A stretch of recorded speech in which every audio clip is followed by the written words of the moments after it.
Hello out in the world and welcome to Humankind.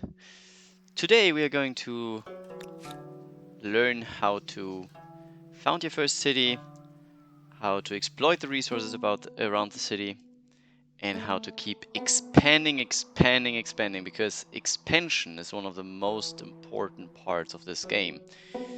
So let's get to it. So while this first outpost is going to get developed, we have 2 more turns. So what we are going to do is we are going to explore and found a few outposts because I got quite a lot of influence stored up from the first era. So as I'm the Zoe, I would like to found the outpost not at the mountains but next to the mountains because I definitely want to have a very good unique district. In this case, the best spot is probably here with those 3 mountains adjacent to it. There's another mountain down here, but I definitely think that this would be the best spot, so I'm going to find my outpost directly next to it. 7 food, 8 production is not the best. It will take 4 turns to establish, but we are going to deal with it. Then up here, I have this guy. There's a lot of mountains here, so I definitely want to find my outpost in this area. So there's 1, 2, 3 mountains here. There's 3 mountains there. There's a little bit more mountains even here, but on this side it's a different territory. So I could potentially find my outpost first on this territory. It's also closer, so I'm going to get over there and find my outpost there. So I found another player up here, the green one. I don't want to meet them yet because I want to claim this territory right next to him, and it will not make him happy if I do that while I met him. So I'm going to claim this territory first. Also, now we can actually turn one of our outposts into a city. So once you have an outpost, what you can do, you can relocate the outpost still with 12 influence in this case, or sometimes you can also exploit some of the resources. So the horses in this case is a strategic resource, and up here we have coffee in my territory, which is very good. It's a luxury resource, and those resources you can also exploit even you still have an outpost. So I recommend you to do that because it's only cost influence. It's much cheaper than actually building, putting the production into it. In this case of this city, I cannot do that because there's no resource in this territory. So what I'm going to do is I'm going to turn this into a city. Now, how do I do that? There is this button up here, Evolve Outpost to the city. And the first city you're going to found is going to be for free. It's not going to cost any influence. Any other outpost that you're going to turn into a city is going to cost influence. So let's do it. So you can see now we found our first city. In the first city, the first building that comes with it is the main plaza. The main plaza will produce quite a lot of more resources than the outpost did. So if I come over here to the other outpost that I was founding, you can see it exploits 3 food and 2 production from the tile underneath the outpost. But if I come here to my first city, you can see next to the food and production or industry that it was exploiting, it also gains free science, free money, free influence, and 2 stability. So there's quite a lot of more resources than just food and industry in this game. So I want to go through the different resources and explain you what they do. So food is pretty basic. Your population will need food in order to survive. So right now, this city has zero population, and the 0 population basically does not consume any food. So you can see from the main plaza we get +6 food, and from the exploitation we get +5 food. Those 11 food, they go directly into our surplus because we do not have any population, so we don't spend any food on population. So right now you can see here that we grow 18% every turn. So we will need 6 turns, 3 more turns in order to grow, and 6 turns in order to gain 1 population. So in 3 turns we will have the first population. That's how the food mechanic will work. Then we have industry. Industry is used in order to build things. So you can see here I have different choices in my city which I can build. I can build districts, my emblematic district, which is the Confucian School.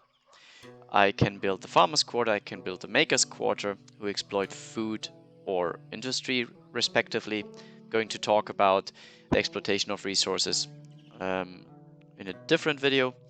And I can build infrastructure. Infrastructure like the pottery workshop is very basic infrastructure, and I definitely recommend you to build this basic infrastructure in your first city. The first thing you do, build this. It's very, very important to get up your influence. It's very important to have more influence in the beginning of the game in order to attach more outposts to your city, in order to found new outposts, in order to build a second and a third city. You need influence. It's one of the most important resources in the game. So definitely start with that building.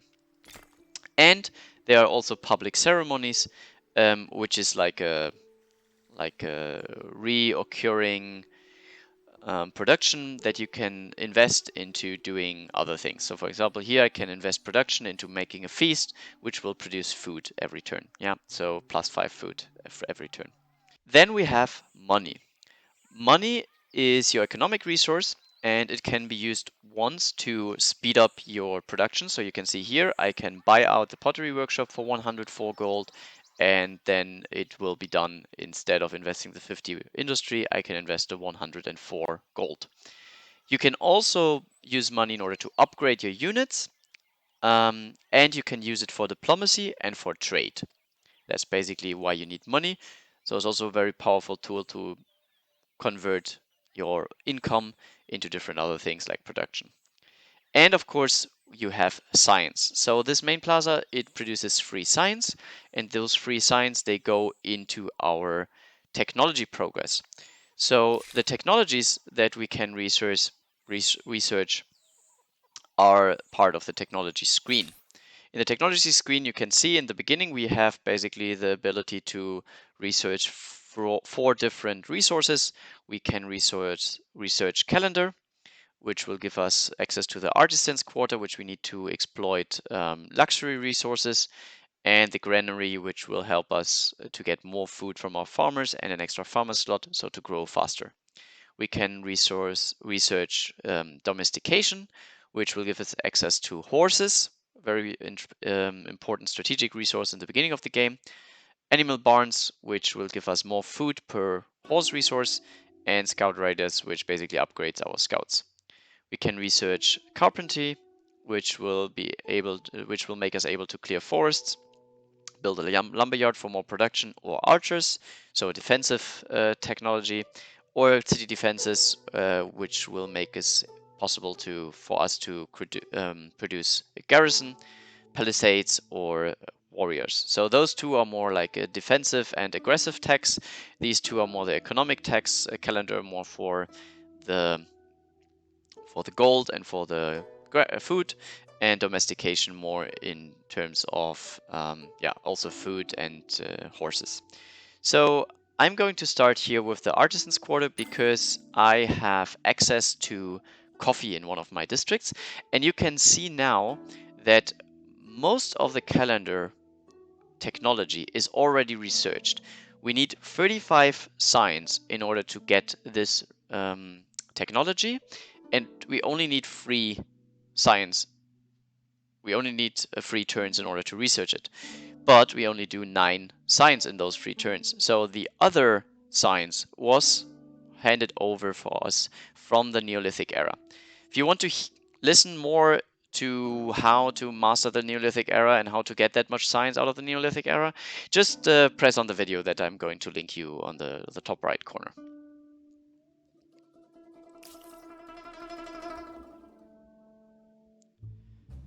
So now, Haurjin, my capital, was gaining a population, and I can use this population in order to extract some of these resources. So here down there on the right bottom corner of every resource, you can see how much of the resource one of my population can produce. So this worker that I have at the moment in the industry department can produce 6 industry for me to finish the pottery workshop faster. I can also put it to the food department, which will give us 6 more food and make us grow faster, or to the money department, which will give us more money, or science, which will help us research a little faster. I will put him in the industry department to finish the pottery workshop a little bit faster, to get more influence faster, and then I can also find more outposts and get more territory much faster. Now, another way to get more population into the city is to disband your scouts. And this is also very important when in the Neolithic era you got a lot of those scouts, you can actually use them in order to get population. So I can take my scout here and I can disband the unit within the city limits, and then it will be part of the city. So I will do that. And now you can see that I have 2 population. And one of the population is working the industry that I was putting there, and the new population is going to put himself in the food department. And this is depending on the policy that I choose. I chose a balanced policy, which will put any new population first on food, then on industry, then on money, and then on science.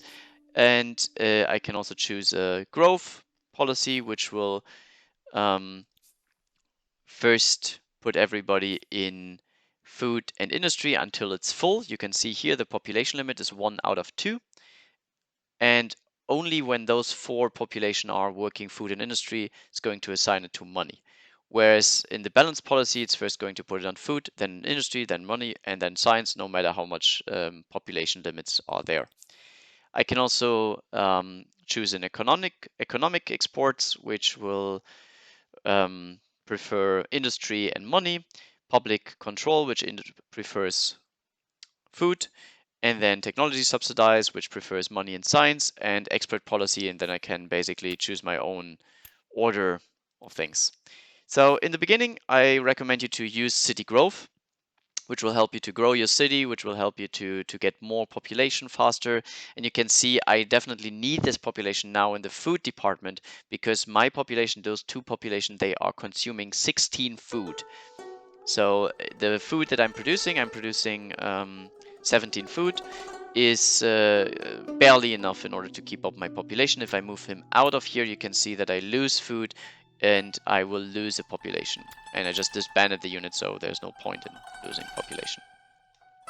Now, I also got quite a lot of money, and I could use this now to finish the pottery workshop, but I guess I'm better off just waiting this one turn, and then I can get over here and start putting the Confucian School district. So the last thing I want to show you is how to make your city bigger. So right now the city only has 1 territory, but I have a few adjacent territories that I can attach. So for example, here this territory, Arcturus, I can attach it to the city by pressing selecting the city that I want to attach it to, and then pressing the attach button. And now this is part of my city. And the good thing about this is that it actually inherits all the infrastructure that I had into the city. So you can see that now all the yields that this outpost was producing are being produced in this city. Yeah, I can see here I produce much more food, I produce much more industry, and I produce more money and also more science, and also my units are going to be produced much faster, which is kind of important because this guy is going to attack me. So that's it for this video. I hope you liked this video. Please smash the like button. I hope you would like to see more, then please smash the subscribe button. Feel free to leave a comment if you'd like, and we see each other later. Bye bye.